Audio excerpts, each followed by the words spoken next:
way of expressing yourself. So basically, you stepping out, what do you put on? Is it clothes? Is it shoes? Is it bags? How do you express yourself before you step out? So basically, that is fashion. Okay, so now let's talk about brand identity.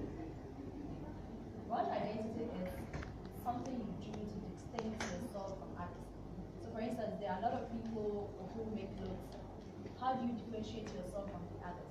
What makes you stand out? So when you get up and you said, I want to make shoes, why would you make shoes that everybody else is doing?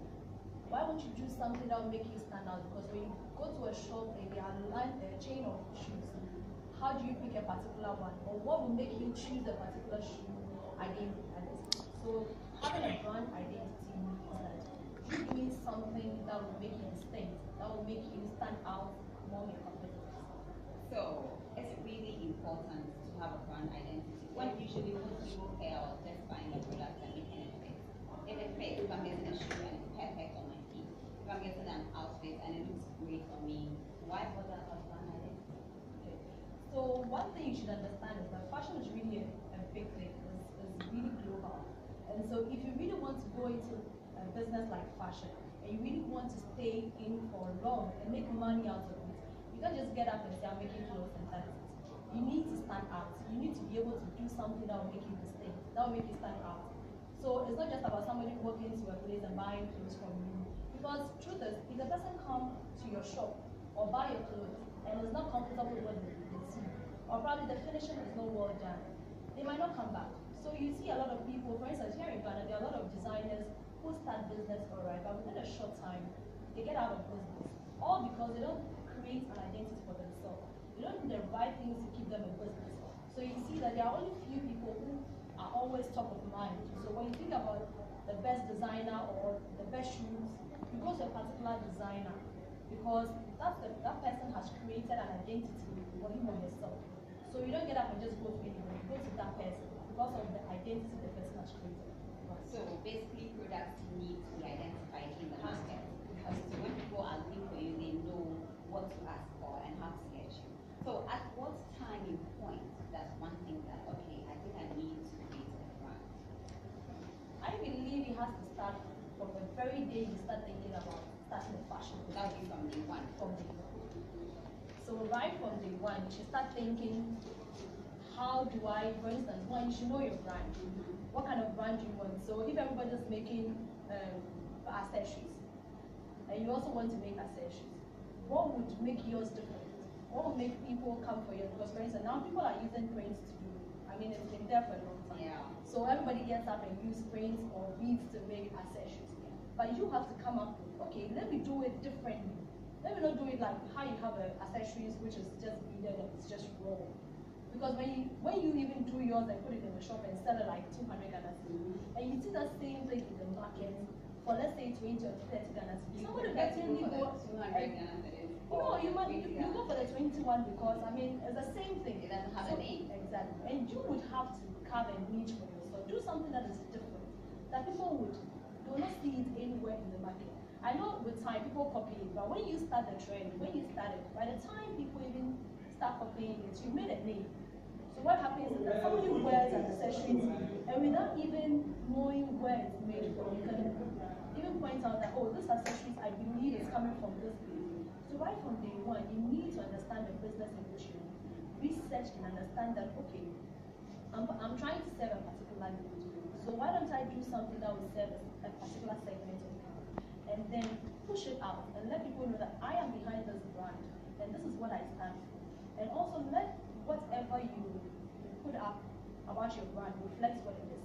A lot of people, they put very nice photos of their dress, and yet you go and buy it and it's not the same as you see because they portray a different thing on social media, on their website, and yet when you experience it, it's totally different. So right from day one, you need to understand your brand, know it, and then also build relationships. There are people who walk to your place. For the first time, you think, oh, well, they're just stopping by to buy a dress and that's it.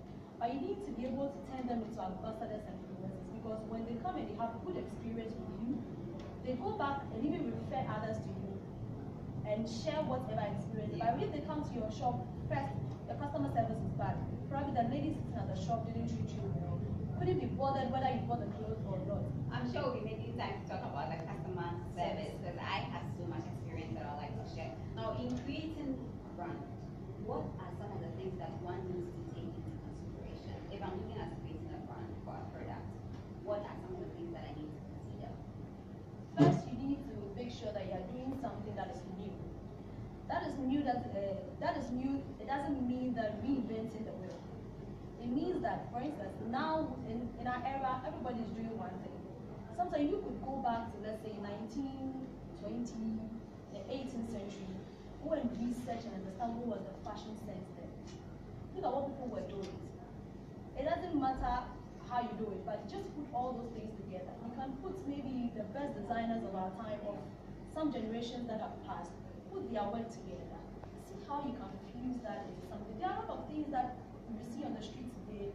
It's not like somebody started it new. It existed years back, but somebody did the extra job, research to go back into years to see how the person can bring it back into our modern time.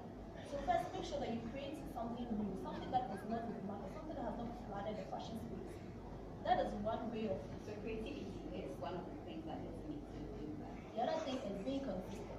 Being consistent means that there are people who start 1 minute you see them doing shoes, the next minute they are doing accessories, the next minute they are doing clothes, the next minute you see them doing everything. So when you think about shoes, that person doesn't come to mind. When you think about accessories, that person doesn't come to mind. So be consistent with your offering. When you start doing shoes, make sure you do it for a long period and for people to recognize that this is what you do before you move to the next phase. Because when you start with shoes and you are recognized for it, the next time you introduce something and the people trust the experience they had with the shoes, they'll definitely move to the rest because they know that that is what you're All right, now before you leave, tell us if somebody wants to create a brand identity, who should they talk to? Finally. First, you should be able to speak to your staff. You could talk to a PR expert first, and you yourself need to do your background work. Because if you are a fashion designer and you want to start something, understand the industry in which you work. There are people who are top, they are like leaders in the fashion space. See how best you can look at what they've been doing for the period and how they've developed their brand over time. And see what you can imitate. It's not like copying directly, like looking at them straight up and taking everything like detail from them. Yes, look at what they've done over time and see how best you can make them. So research a lot into whatever you do. Talk to the PR, The right people. talk to the PR. Even sometimes you can take some of them and mentor from them. Maybe work with them for some time, learn how they do their things. And So do you have a number you want to give us? Because you didn't talk about you, so people can get through to you. Or we'll take it and then we'll put it on our page, okay? Alright. Well, I have been speaking to Senam, who is a fashion PR specialist. And I'm sure I have learned so much, but time was not on our side for us to get details, like all the information that we need. But don't worry, we'll bring her back into the studio to talk about all that. This has been